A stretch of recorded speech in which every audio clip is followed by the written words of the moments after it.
સુમિત ઓફિસથી પાછો ફર્યો ત્યારે સુમન કિચનમાં વ્યસ્ત દેખાઈ. તેણે પૂછ્યું, આજે શું બન્યું છે? બહાર સુધી ચુંગત આવે છે. સુમન હસીને બોલી, જલ્દી ફ્રેશ થઈ લો, મહેમાન આવવાના છે. કોણ? પડોશમાં ફ્લેટમાં નવા ભાડૂત આવ્યા છે. મેં તેમને ડિનર પર બોલાવ્યા છે. અચ્છા, કોણ છે? એક સિંગલ વુમન છે અને તેની સાથે તેની 10 વર્ષની દીકરી પણ છે. ઠીક છે કહીને સુમિત ફ્રેશ થવા લાગ્યો. બંનેની 20 વર્ષની દીકરી તનુ અને 17 વર્ષનો દીકરો રાહુલ પણ પોતાના પુસ્તકો સમેટીને ડિનર માટે તૈયાર થઈ ગયા. સુમને તનુ સાથે મળીને ડિનર ટેબલ સજાવ્યું ત્યારે ઘંટડીનો અવાજ સંભળાયો. સુમને દરવાજો ખોલ્યો અને હસતા હસતા બોલી, આવો અનિતા. હેલો બેટા, અંદર આવો. અનિતા પોતાની દીકરી રીની સાથે અંદર આવી. સુમને પોતાના પરિવાર સાથે પોતાનો પરિચય કરાવ્યો. સુમિત તેને જોઈ જ રહી ગયો. જીન્સ ટોપ, ખભા સુધી પહેરેલા વાળ અને સરસ રીતે કરેલું મેકઅપ. અનિતા ખૂબ જ સ્માર્ટ લાગતી હતી. રીનીએ તનુ અને રાહુલને હેલો દીદી, હેલો ભૈયા કહીને તેની સાથે વાતો શરૂ કરી. ત્રણેય બાળકો વાતોમાં મસ્ત થઈ ગયા. સુમિત અનિતાની સુંદરતામાં ખોવાઈને બેઠો રહ્યો. તેનું અનિતાના ચહેરાથી નજર હટવાનું મન નહોતું થતું. અનિતા અને સુમન વાતોમાં વ્યસ્ત હતા જ્યારે સુમિત ખૂણેથી અનિતાને નિહાળતો હતો. સુંદર ગોરો ચહેરો, ખૂબસૂરત હાથપગ અને આકર્ષક નેઇલ પોલિશ.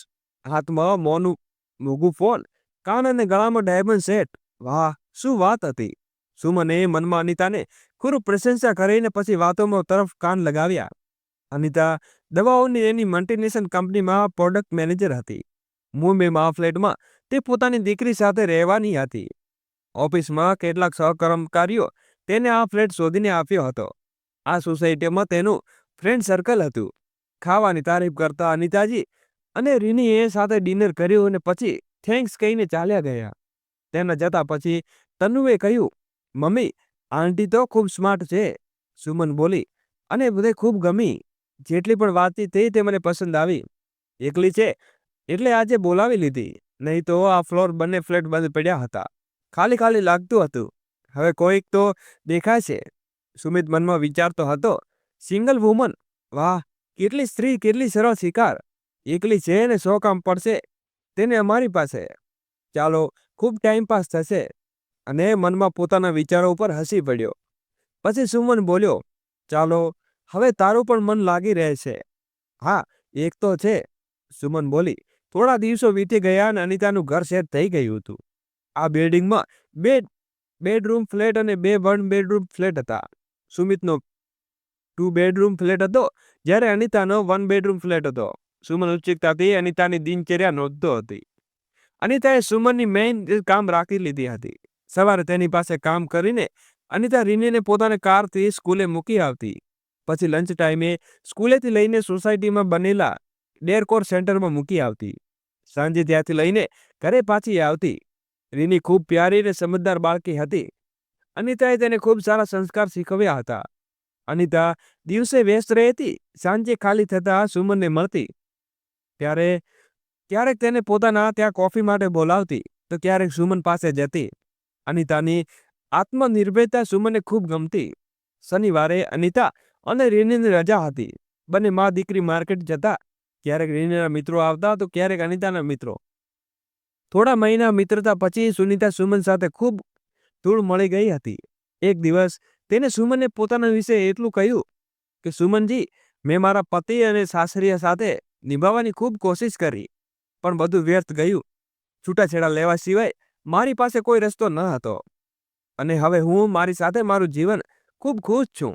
સુમન મનમાં અનિતાની હિંમત દાદ આપતી રહેતી. બંનેના સંબંધો ખૂબ સારા થઈ ગયા હતા. સુમિત અનિતા સાથે વાતો કરવાનો મોકો શોધતો હતો, પણ ઓફિસથી આવ્યા પછી અનિતા ક્યારેક સુમનના ઘરે નહોતી આવતી. સુમિત અહીં તહીં જોતો રહેતો, પણ અનિતા સાથે તેની મુલાકાત નહોતી થતી. ક્યાંક તે અનિતા સાથે ટાઈમપાસના સપના જોતો હતો અને ક્યાંક તેનું મોં પણ નહોતું દેખાતું. એક દિવસ સુમિતે ગોળ ગોળ વાતોમાં સુમનને પૂછ્યું, અને તારી પડોશરનું શું ચાલે છે? ઠીક છે, સુમિતે થોડું લચકાતા સૂરમાં કહ્યું. સુમન તેની કોઈ વાત નહોતી કરતી. ફરી પૂછ્યું, મળે છે, ફક્ત નામની પડોશન છે. જ્યારે તેને ટાઈમ મળે છે ત્યારે મળે છે. સુમન બોલી, સુમિત મનમાં ઝૂંઝળાયો ક્યારે અનિતા સાથે મુલાકાત થશે, કંઈક તો કરવું પડશે ને. શું રેખા? અરે પછી શું? એમ ન જાણે શું શું વિચારતો રહ્યો. રવિવારે જાતે સુમનની મદદની મુરાદ મળી ગઈ. અનિતાએ સવારે ડોરબેલ વગાડી. સુમને દરવાજો ખોલ્યો તો અનિતા પરેશાન દેખાતી બોલી, રીનીએ ખૂબ તાવ ચડ્યો છે, કોઈ ડૉક્ટર છે જે ઘરે લઈ જાય? સુમન બોલી, હા અંદર આવ, હું નંબર આપું છું. સુમન ડ્રોઈંગ રૂમમાં બેઠા પેપર વાંચતો હતો. અનિતાને જોતા જ તરત ઊભો થઈ ગયો અને તેના ચહેરો ખીલી ઉઠ્યો. નાઇટ સૂટમાં અનિતા તેને ખૂબ આકર્ષણ લાગી હતી. મનમાં તેની સુંદરતાની તારીફ કરતો રહ્યો, પણ સાચે ચિંતિત અવાજે બોલ્યો, હું ડૉક્ટરને ફોન કરું છું. ના થેન્ક્સ, તમે મને નંબર આપો, હું કરી લઈશ, અનિતા બોલી. સુમને નંબર લખીને આપ્યો. અનિતા ચાલી ગઈ. સુમન સુમિતને બોલી, હું જરા રીનીને જોઈ આવું છું. સુમિત તરત જ બોલ્યો, હું પણ સુમન સાથે આવું છું. સુમિત પહેલી વાર અનિતાના ફ્લેટમાં ગયો. અનિતાના ઘરમાં ચારે બાજુ નજર ફેરવી. ઘર સંપૂર્ણપણે આધુનિક અને સજાવટથી સજ્જ હતું. વાહ, ઘર પણ સુંદર સજાવ્યું છે પોતાની રીતે. સુમિત મનમાં અનિતાની દરેક વાત પર ફિદા થતો હતો. સુમનને રીનીનું માથું અટકાઈ ગયું. હા, ખૂબ તાવ છે. અનિતા ડૉક્ટરને ફોન કરી રહી હતી, પણ ઉધારથી ફોન ઉફડ્યો નહીં. તો તે બોલી, રવિવાર છે, કદાચ સૂતા હશે. એવું કરું છું, હોસ્પિટલ લઈ જાઉં. સુમને તરત જ કહ્યું, હું લઈ જાઉં છું. તમે રીનીને ઉપાડો, હું કપડાં બદલીને ગાડી કાઢું છું. તમે નીચે આવી જાઓ. ઠીક છે, સુમને કહ્યું ને હું પણ આવું. સુમિત બોલ્યા, ના તું શું કરીશ? તારે બાળકો માટે ખાવાનું પણ બનાવવું છે ને. મેડ પણ આવવાની હશે, હું જ બતાવી લાવું છું. ઠીક છે કહીને સુમન ઘરે આવી ગઈ. સુમિત પણ ઘરે આવીને કપડાં બદલીને બોલ્યો, બિચારી સિંગલ વુમન છે, કેટલી તો મુશ્કેલી થાય છે. સુમિતે કારની ચાવી લઈને નીચે ઉતરી આવ્યો. અનિતા પણ રીનીને સહારો આપીને કાર સુધી પહોંચી. સુમિતે તેની ઉપર એક નજર નાખી. ટી શર્ટ અને જીન્સમાં અનિતાનું ફિગર જોઈને એક આહા ભરી નજરને ડાઇનિંગ સીટ પર બેઠો. અનિતાએ કહ્યું, જો તમને ખોટું ન લાગે તો હું રીની સાથે પાછળ બેસવા માંગુ છું.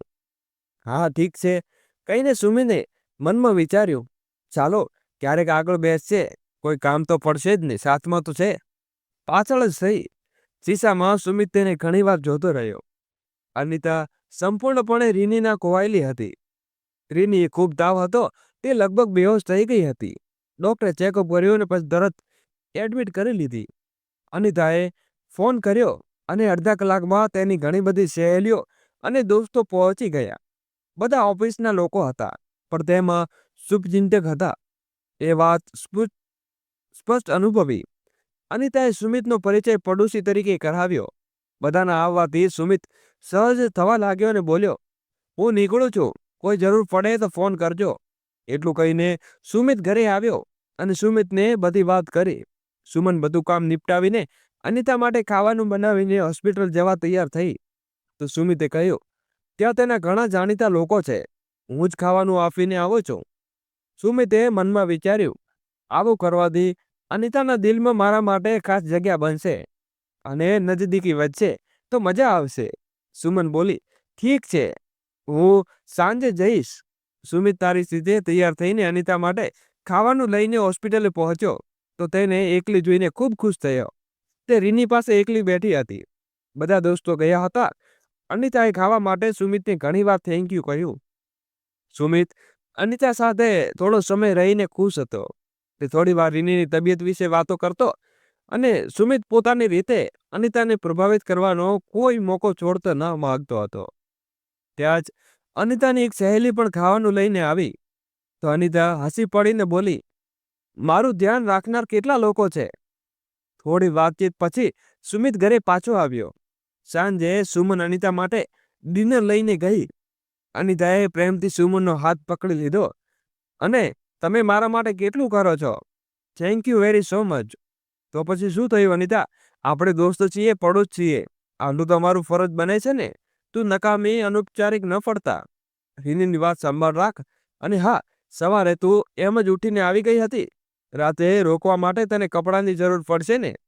એવું કર, હું અહીં બેઠી છું, જે જોઈએ તે ઘરેથી લઈ આવ. હા એ ઠીક રહેશે, હું મારું કંઈક સામાન લઈને આવું, અનિતા બોલી. સુમિત તરત ઊભો થઈ ગયો ચાલો હું લઈ જાઉં છું. અનિતાએ હા પાડી તો સુમિત મન ખાલી ખીલી ઉઠ્યું કે આ કારમાં ફક્ત હું અને અનિતા. વાહ, બરાબરની સીટ પર બેઠેલી અનિતાને સુમિતે ખૂણેથી કેટલી વાર જોઈ અને પોતાના મનમાં ચોરનો તેને કોઈ હાવભાવથી બહાર ન આવવા દીધો. બહારથી તે એકદમ સ્પષ્ટ પુરુષ બન્યો હતો, પણ અંદરથી કપટ રાખીને એકલી સ્ત્રીને પ્રભાવિત કરવાનો કોઈ મોકો હાથમાંથી જવા દેતો ન હતો. રસ્તામાં બંને વચ્ચે કોઈ ખાસ વાત ન થઈ, પણ સુમિત ખુશ હતો. અનિતા હોસ્પિટલ પાછી ફરી ત્યાં સુધીમાં તેના ઘણા બધા દોસ્તો આવી ગયા. તો સુમન અને સુમિતા ઘરે પાછા આવ્યા. રાતે બેઠા બેઠા સુમિતની આંખો સામે અનિતાનો ચહેરો આવતો રહ્યો. દોસ્તો, આગળ વિડીયો શરૂ કરીએ એની પહેલા વિડીયોને લાઈક કરી અમારી નાનકડી ચેનલને સબસ્ક્રાઇબ કરવાનું ભૂલશો નહીં. સુમને પ્રેમથી કહ્યું, આજે તો રવિવાર છે, ખૂબ વ્યસ્ત રહ્યા, તમે બિલકુલ આરામ પણ ન મળ્યો. તો શું થયું? સિંગલ વુમન છે પડોશમાં, આટલું તો કરવું જ પડે ને, બિચારી એકલી સ્ત્રી. હા, એ તો છે, પણ ખૂબ હિંમત છે, બિલકુલ ગભરાતી નથી. મને તેની આ વાત ખૂબ ગમે છે. સુમન બોલીને અનિતા વિશે વાતો કરતા કરતા બંને સૂઈ ગયા. બીજા દિવસે સોમવારે સુમિત ઓફિસ જતા જતા કાર હોસ્પિટલની બહાર રોકી. સુનિતા તેને સવારમાં જોઈને થોડી આશ્ચર્યચકિત થઈ. રીની હવે ઠીક હતી. જ્યારે અનિતાએ કહ્યું કે સાંજ સુધીમાં છૂટી મળી જશે, તો સુમિતે કહ્યું, ઠીક છે, ઓફિસથી સીધો અહીં આવી જઈશ, સાથે જઈશું. ના ના, મારી ફ્રેન્ડ કાર લઈને આવી જશે. અરે, એક જ જગ્યાએ જવાનું છે, તેમને કેમ તકલીફ આપશો? અચ્છા, ઠીક છે, હું તેને ફોન કરીને મનાઈ કરી દઈશ. સુમિત ઓફિસે ગયો અને આખો દિવસ અનિતાના વિચારોમાં ડૂબેલો રહ્યો. સાંજે તે અનિતા અને રીનીને ઘરે લઈ આવ્યો. અનિતા ઘરે આવીને પણ સુમન અને સુમિતને વારંવાર થેન્ક યુ કહેતી રહી. સુમિને કહ્યું, હું તારું ખાવાનું લઈ આવું છું. રીની માટે જે સૂપ અને ખીચડી બનાવી છે, તમે મારું કેટલું ધ્યાન રાખો છો, સુમનજી? અનિતાએ કહ્યું. સુમને અનિતાના ખભા ઉપર પ્રેમથી હાથ ફેરવ્યો. બીજા દિવસે અનિતાએ ઓફિસમાંથી રજા લીધી. તેની ફ્રેન્ડ આવતી જતી રહી. પછી ધીમે ધીમે જૂનું રૂટીન શરૂ થઈ ગયું. થોડા દિવસો વધુ વીતી ગયા. હવે અનિતા અને રીની સુમન સાથે વધુ ખુલી ગયા હતા. ક્યારેક ક્યારેક સુમિત ટૂર ઉપર જતો હોય તો ત્રણેય મૂવી જોવા જતા, બહાર ખાતા પીતા. તનુ અને રાહુલ તો અનિતા આંટીના ફેન હતા. કુલ મળીને વધુ સામાન્ય હતું, પણ સુમિતાના મનમાં અનિતા વિશે શું ચાલતું હતું એ તો એ જ જાણતો હતો. હવે તેને ખાતરી થઈ ગઈ હતી કે અનિતા પણ તેનાથી પ્રભાવિત છે, અને જો તે કંઈ કરે તો તે ચોક્કસ વાંધો નહીં ઉઠાવે. કોઈ પુરુષની સાથથી તેને પણ જરૂર હશે. સુમનના પ્રેમ અને વિશ્વાસની એક વાર પણ ચિંતા ન કરતા. એ અનિતા સાથે નજીકની સપનાઓમાં ડૂબેલો હતો. એક દિવસ અચાનક સુમન માયકેથી ફોન આવ્યો કે દિલ્હીમાં તેની મમ્મીની તબિયત ખરાબ હતી. સુમને તરત જ દિલ્હીની ફ્લાઇટ બુક કરી દીધી અને મેડમે ખાવાનું બનાવવાની ઘણી સૂચનાઓ આપી હતી. તે સુમનને દિલ્હી જવાની તૈયારી કરવામાં લાગી. સુમને એરપોર્ટ મૂકીને તે આવતા સુમિત ઘણી યોજનાઓ વિચારવા લાગ્યો હતો. તે તનુ અને રાહુલ માટે કોલેજે જતા રહેતા અને સુમિત અનિતા સાથે વાતો કરવાના મોકા શોધતો હતો. પણ સુમિતના જવા પછી અનિતા બાળકોને ત્યારે જ મળતી કે જ્યારે સુમિત ઓફિસમાં હોય. સુમિત વિચારતો રહ્યો અને 6 દિવસ વીતી ગયા. સુમિત વિચારી રહ્યો હતો કે આજે તન્નુ અને રાહુલને એક મોટી પાર્ટીમાં જવાનું છે. સુમન કાલે સવારે આવી જશે. તેની મમ્મી હવે ઠીક છે. રીની 8 વાગે સૂઈ જતી રહેશે. આજે એ જ મોકો છે.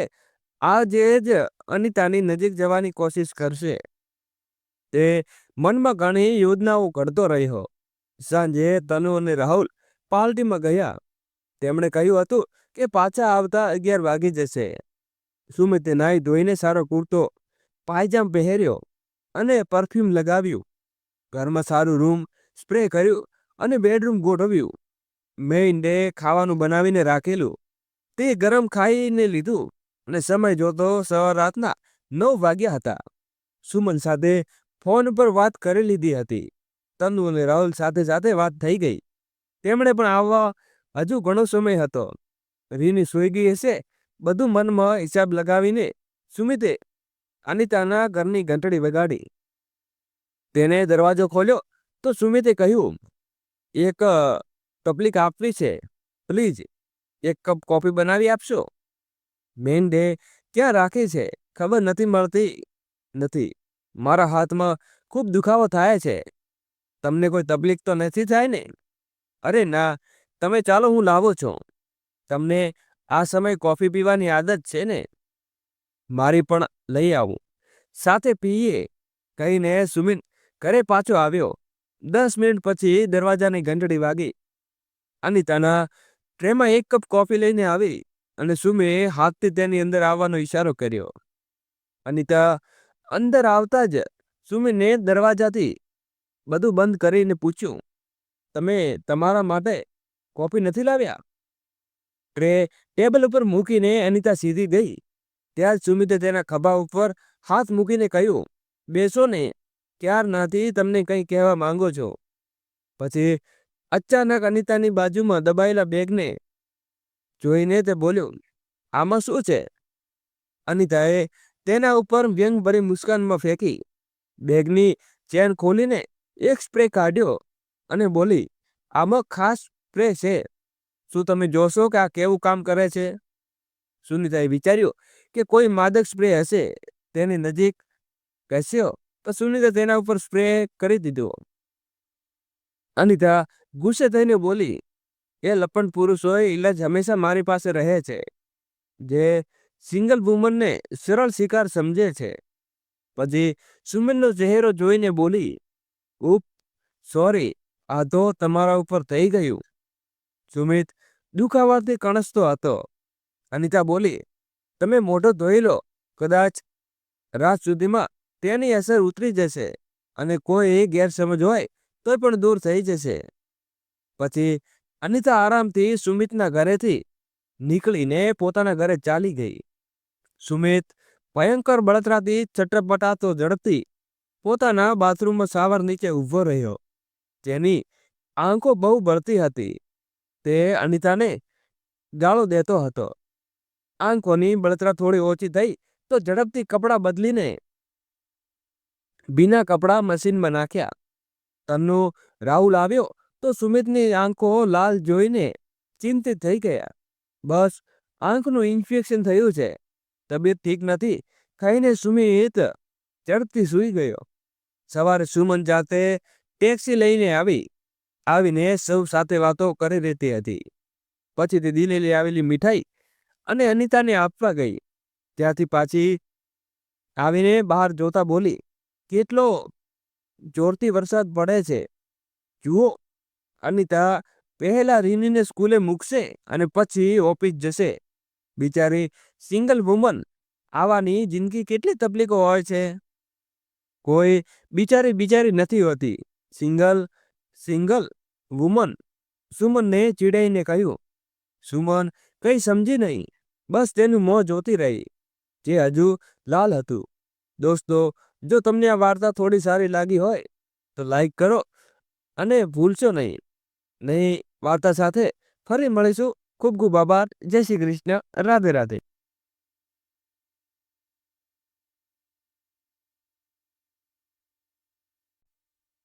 બહાર ડ્રોઈંગ રૂમમાં નીતિના જોરથી ચીસો પાડવાનો અવાજો આવી રહ્યા હતા. હું શું પાગલ છું? મૂર્ખ છું જે બધા 5 વર્ષથી કેસ પર પૈસા બગાડી રહ્યો છું? અને આ રિયા આપણી પીઠ પાછળ રાઘવ માટે પ્રેમથી લીલાને વધારી રહી છે. ત્યારે જ નીતિનની મમ્મી બોલી, બેટા, છેલ્લા 5 વર્ષથી તો તારી બહેન વનવાસ ભોગવી રહી છે, હવે જવા દે જો તેને જવું હોય તો. નીતિન ગુસ્સે થઈને બોલ્યો, કોણ રોકી હતી? આ બધી વાત સાંભળીને રિયા અંદર રૂમમાં બેસીને ગભરાઈ રહી હતી. તેને નિર્ણય તો લઈ લીધો હતો, પણ આ શું નિર્ણય તેના માટે સાચો સાબિત થશે તે જાતે પણ ખબર ન હતી. રિયા 28 વર્ષની એક સામાન્ય રૂપ રંગની છોકરી હતી. 5 વર્ષ પહેલા તેના લગ્ન આઈઆઈટી એન્જિનિયરિંગ રાઘવ સાથે થયા હતા. રિયાના પિતા ઘણા સમય પહેલા ગુજરી ગયા હતા. રિયાના મોટા ભાઈઓ નીતિન અને રોનકને રિયા માટે રાઘવને પસંદ કર્યો ન હતો. જ્યારે રાઘવ રિયાને જોવા આવ્યો હતો ત્યારે દુબળો પાતળો રાઘવ રિયાને થોડો અજીબ લાગ્યો હતો. રાઘવ અને રિયા વચ્ચે કોઈ વાતચીત થઈ ન હતી. રિયાની મોટી મોટી આંખો અને શરમાળ સ્મિતે રાઘવના દિલને દીવાની બનાવી દીધું હતું. રાઘવે રિશ્તા માટે હા પાડી દીધી હતી. મમ્મી રિયાના નસીબની વાહવાઈ કરતા થાકતી ન હતી કે તે એક સાદી ગ્રેજ્યુએટ છોકરીને આટલો ભણેલો ગણેલો પતિ મળી ગયો હતો. લગ્ન સમયે રિયાને લાગતું હતું કે તેનું સાસરિયું પક્ષ આ લગ્નથી વધુ ખુશ નથી. રિયાને લાગ્યું કે કદાચ આનું કારણ એ જ હોય કે રાઘવ ઘરવાળાઓને તેમની અપેક્ષા મજબૂતી ભેટો ન મળતી હોય. જ્યારે રિયા જયમાળ લઈને રાઘવ તરફ જઈ રહી હતી ત્યારે તેના કાનમાં તેની તાઈજીનું ધીમું બોલવું સંભળાયું. અરે છોકરો તો બોલો છે અને એટલો પાતળો જાણે કોઈ બાળક હોય. રાઘવ ખરેખર રિયા જેટલો જ હતો અને રિયા પણ ક્યાં ઊંચી હતી. 5 ફૂટની ઊંચાઈ જ્યાં રિયાનું નાનું કદ દર્શાવતી હતી ત્યાં રાઘવનું 5 ફૂટનું કદ તેને એકદમ બોનો દેખાડતું હતું. જૂના છુપાવવાની રસ્મ વખતે રિયાની ચચેરી બહેન પીલું બોલી, અરે જીજાજીના જૂતા તો કદાચ હીલ થશે, વધુ ધ્યાનથી જોવું પડશે. આ મજાક ક્યાં શિવાને સમજાને લાગી ત્યાં રાઘવનો ચહેરો અપમાનથી લાલ થઈ ગયો હતો. જ્યારે રિયા વિદાય થઈને રાઘવના ઘરે આવી ત્યાંનું વાતાવરણ ખૂબ જ તણાવગ્રસ્ત લાગ્યું. ઉડતી ઉડતી વાતો રિયાના કાન સુધી પણ પહોંચી હતી કે તેના બંને મોટા ભાઈઓએ તેમને દગો આપ્યો છે. સારા લગ્નની વાત કરીને પોતાની સામાન્ય રૂપ રંગની અને થોડી ભણેલી બહેનને તેમના ગળે બાંધી દીધી હતી. રાઘવની મમ્મી પોતાના દેવરાણીને કહી રહી હતી, અરે રાઘવ માટે તો ઘણા સારા સારા પૈસાવાળા રિશ્તા આવી રહ્યા હતા. બસ થોડું કદ જ નાનું છે, નહીં તો મારો દીકરો લાખોમાં એક છે. હું શું મારા દીકરા માટે આવી છોકરી લાવતી જે દેખાવમાં એકદમ સામાન્ય અને ફક્ત ગ્રેજ્યુએટ હોય. આ બધું સાંભળીને રિયાના આંખોમાં આંસુ રોકીને બેઠી હતી. જેને ખબર ન હતી કે સાચું શું છે. શું ખરેખર તેમના ભાઈઓએ તેને સાસરીઓએ દગો આપ્યો હશે? રાત્રે રાઘવે પણ રિયા સાથે ખૂબ જ રૂપ વર્તન કર્યું. તેણે રિયા તરફ આંખો ઉઠાવીને પણ જોયું નહીં. દૂધ પીતા પછી રાઘવ શિવાયને બોલ્યું, જ્યારે હું તને બોનો કે અજુબ લાગતો હતો તો કોણે કહ્યું હતું કે મારી સાથે લગ્ન કરવા? રિયાની આંખોમાંથી આંસુ વહેવા લાગ્યા. તે હડકાઈને બોલી, શું કોઈ છોકરીનો મત પૂછાય છે? રાઘવે વ્યંગ અવાજમાં કહ્યું, તો શું હડકાય પણ છે? જાહેર છે તેની તારું કુટુંબ તારા માટે વર શોધતું ન હતું પણ ખરીદતું હતું, પણ ભાવ પણ ક્યાં ચૂકવ્યો તેમણે? રિયા બોલી, તમે તમારો ગુસ્સો મારા પર કેમ ઉતારો છો? રાઘવ ચીડાઈને બોલ્યો, મહારાણી તો પછી મારું જીવન કેમ બરબાદ કર્યું? કોઈ ઊંચા છોકરાને ખરીદી લેત. રિયાને સમજાયું ન હતું કે રાઘવ તેની સાથે આવું કેમ બોલી રહ્યો છે. જ્યારે વધુ કંઈ સમજાયું નહીં તો તે રડવા લાગી અને રાઘવ ઓશીકું લઈને ચાદર ઓઢીને બાજુમાં સૂઈ ગયો. સવારે રિયાની મોટી નણંદ પૂજા મીઠી સ્મિત સાથે ચાની ટ્રે લઈને આવી, પણ રિયાની સહેલી લાલ આંખો જોઈને ચોંકી ગઈ. પૂજા રિયાને ફક્ત એટલું જ બોલી શકી, થોડી ધીરે રાખ રિયા, બધું ઠીક થઈ જશે. પણ વધુ ક્યાં ઠીક હતું? પગ ફેરા માટે જ્યારે રિયાના ભાઈ નીતિન અને રોનક આવ્યા ત્યારે ઘણી બધી વધી ગઈ હતી. પૂજાએ રિયાને કહ્યું કે રાઘવે આ વાતનો ગુસ્સો છે કે તેના માતા પિતાએ તેની સાથે જૂઠું બોલ્યું કે રિયા ગ્રેજ્યુએટ તો છે પણ સિવિલ સર્વિસની તૈયારી પણ કરી રહી છે. રાઘવે લગ્નના દિવસે જ ખબર પડી હતી કે રિયા એક ઘરેલું છોકરી છે અને રાઘવના પરિવારે સારા લગ્નની લાલચમાં રિયાને પસંદ કરી હતી. રિયાની સાસુ રિયાના પરિવારને દગાબાજ અને ન જાણે શું શું બોલી રહી હતી. ત્યાં રિયાનો ભાઈ નીતિન બોલ્યો, તમે મારા લગ્નની વાત કરી હતી તો મેં તમને અમારા બજેટની વધુ ખર્ચ કર્યો હતો. જો તમને રોકડ જોઈતી હતી તો મોં ખોલીને કહી દેત, અમે ઘરેણા કપડાં પણ ઓછું ખર્ચ કરત. આમાં ઉપર રાઘવ બોલ્યો, બહેન માટે વર ખરીદવાની સારું તમે યોગ્ય રીતે ભણાવી લખાવી દેત. ઓછામાં ઓછું આવું મોલતોલ તો ન કરવું પડતું હોત. આ બધું રિયા પોતાના સસરે સહન કરી રહી હતી. ખોટા સિક્કાની જેમ પાછી મોકલી દેવામાં આવી. બંને ભાભીઓએ લેક્ચર આપવાનું શરૂ કરી દીધું.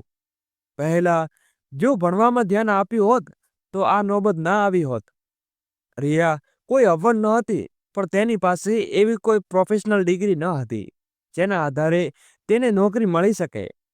ગ્રેજ્યુએશન પછી રિયાએ બેકરી, ટેક્સટાઇલ અને ડિઝાઇનિંગ બેઝિક મેકઅપના કોર્સ કર્યા હતા, પણ તેની પાસે કોઈ ડિપ્લોમા કે ડિગ્રી ન હતી. રિયાને માયકે આવીને 2 મહિના થઈ ગયા હતા અને તે ચૂપચાપ પોતાના રૂમમાં ઘૂસી રહી હતી.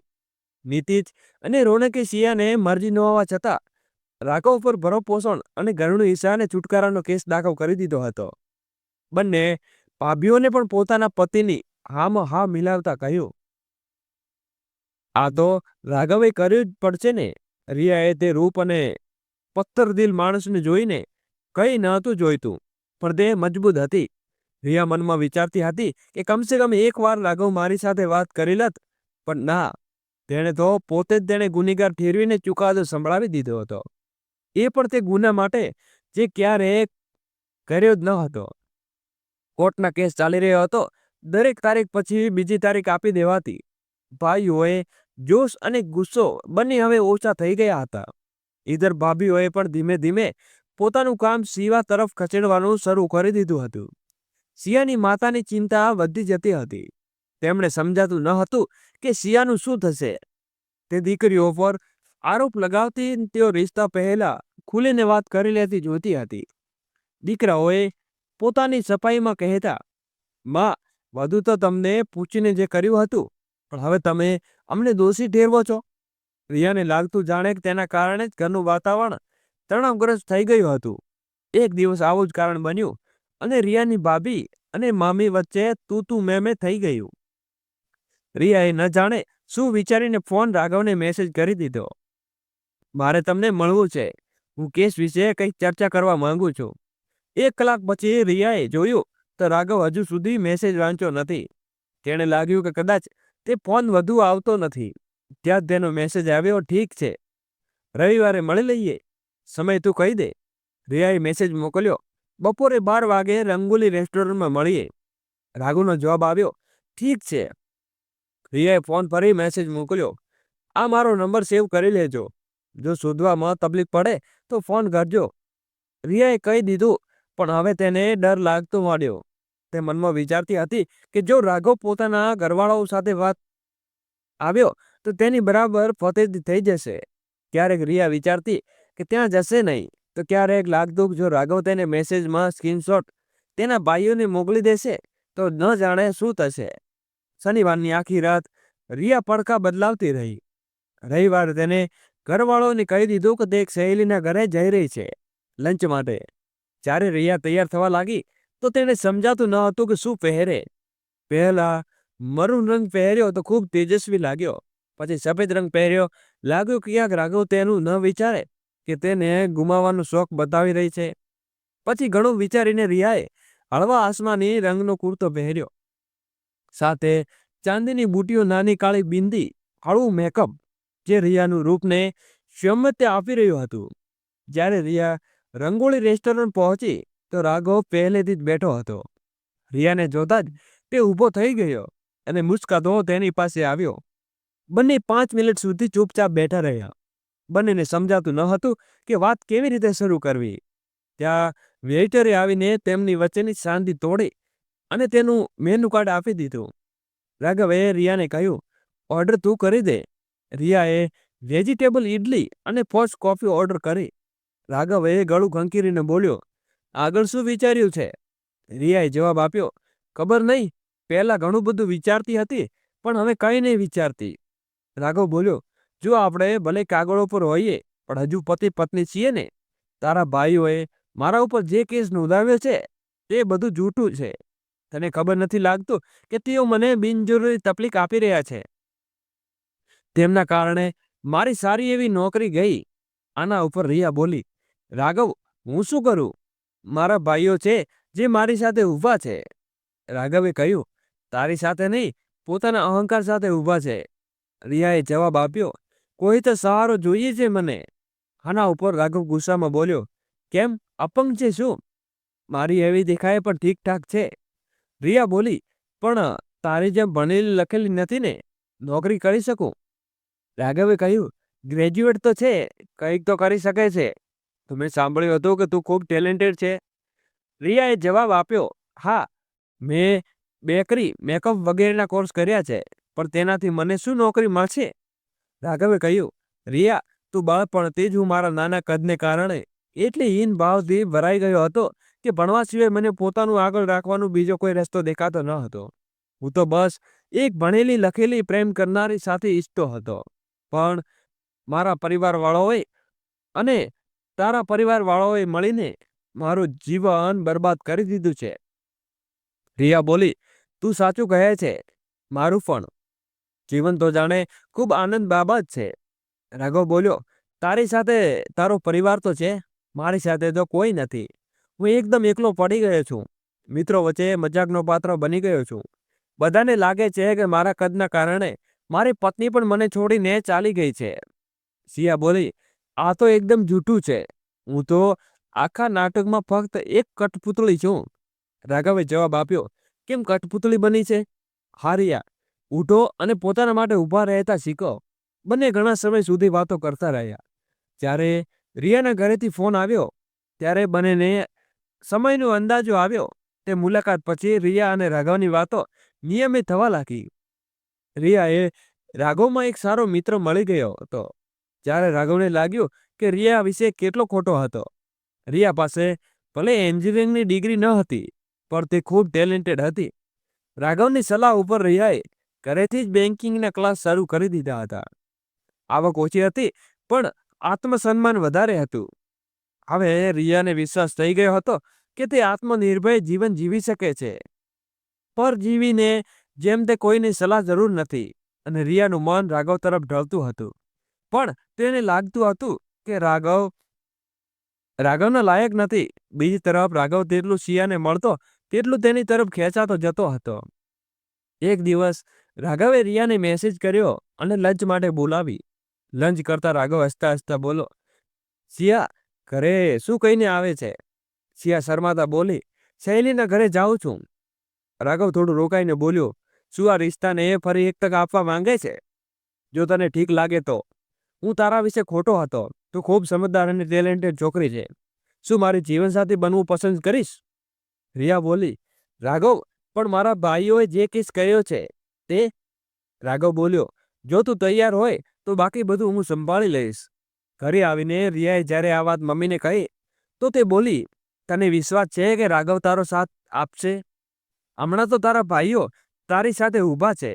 પછી જો કંઈ ઊંચ નીચ થશે તો તેની જવાબદારી તું રહીશ. રિયાએ નિર્ણય લઈ લીધો હતો કે પહેલા ઘરવાળાઓએ તેની પૂછ્યા વિના રાઘવને માટે તેના પસંદ કર્યો હતો. આજે તેણે પોતે રાઘવને પસંદ કર્યો હતો. આ વાત સાંભળતા જ રિયાના બંને ભાઈઓ ભડકી ઉઠ્યા. પણ રિયા ટસથી મસ્ત ન થઈ. રાઘવનો પરિવાર પણ રિયાને ઘરે પાછી આવવા બોલાવતો ન હતો.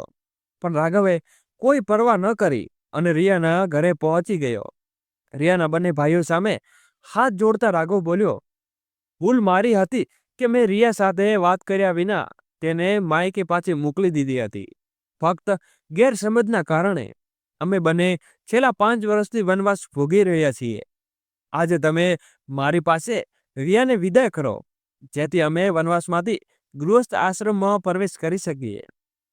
રાઘવના શબ્દો સાંભળીને આખા ઘરમાં એક ક્ષણ માટે શાંતિ છવાઈ ગઈ. રિયાની મમ્મી આંખોમાં આંસુ આવી ગયા, પણ આ આંસુ દુઃખના નહીં, પણ ખુશીના અને સંતોષના હતા. તેમણે રિયાના માથા ઉપર હાથ મૂકીને કહ્યું, બેટા, જો તું અમારા માટે ખુશ છે તો મારી તકલીફથી તને આશીર્વાદ છે. પણ નીતિન અને રોનક હજુ પણ ગુસ્સામાં હતા. નીતિન ગુસ્સેથી બોલ્યો, અમે તને આ માણસ સામે ન્યાય આપવામાં 5 વર્ષ લડ્યા અને આજે તું કરી દેતી સામે સેવા માંગે છે. રિયાએ મજબૂત અવાજે કહ્યું, ભૈયા, 5 વર્ષ પહેલા હું ડરેલી અને અસમજણ પડેલી છોકરી હતી. ત્યારે મારું કોઈ સપનું ન હતું, કોઈ આત્મનિર્ભરતા ન હતી. પણ આજે હું જાણું છું કે હું શું ઈચ્છું છું. હવે મારો નિર્ણય છે, મારું જીવન છે. રાઘવે એક પગલું આગળ વધીને નીતિનનો ખભો હાથ મૂકીને કહ્યું, ભાઈ સાહેબ, હું જાણું છું કે તમે તમારી બહેનને ખૂબ પ્રેમ કરો છો અને તેના માટે શ્રેષ્ઠ ઈચ્છો છો. હું તમને વચન આપું છું કે હું રિયાને ક્યારેય તકલીફ નહીં આપું, તેને ક્યારેય એકલું લાગવા નહીં દઉં. રોનકે એક ઊંડો શ્વાસ લીધો અને નીતિન તરફ જોયું. બંનેની આંખોમાં સહમતિ હતી. થોડી ક્ષણો પછી નીતિજે માથું નમાવીને કહ્યું, જો રિયા ખુશ છે તો અમારા માટે આ રિશ્તો સ્વીકાર પડશે.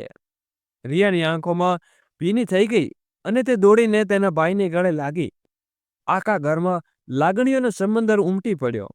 થોડા દિવસોમાં રિયા ફરીથી વિદાય થઈ, પણ આ વખતે આ વિદાય પ્રેમ અને સમજણના પાયા ઉપર ટકેલી હતી. આ વખતે જ્યારે રિયા દુલ્હન બનીને વિદા થઈ, ત્યારે તેની આંખોમાં વિદાયને આંસુ ન હતા, પણ મુસ્કાન હતી. આ રીતે 5 વર્ષનો વનવાસ પૂરો થયો અને રિયા અને રાઘવનું જીવન નવી ખુશીઓથી ભરાઈ ગયું. રાઘવ સાથે વિદા થતા રિયા વિચારી રહી હતી કે સાચે જીવન આપણે બીજી તક જરૂર આપે છે. બસ આપણે પોતાના દિલનો અવાજ સાંભળવાની હિંમત કરવી જોઈએ. મિત્રો, જો તમને આ વાર્તા ગમી હોય તો થોડી પણ સારી લાગી હોય તો લાઈક કરવાનું ભૂલશો નહીં. અને એક નવી વાર્તા સાથે ફરી મળીશું. ખૂબ ખૂબ આભાર. ધન્યવાદ દોસ્તો. જય શ્રી કૃષ્ણ. રાધે રાધે. જોડાયેલા રહો, ખુશ રહો.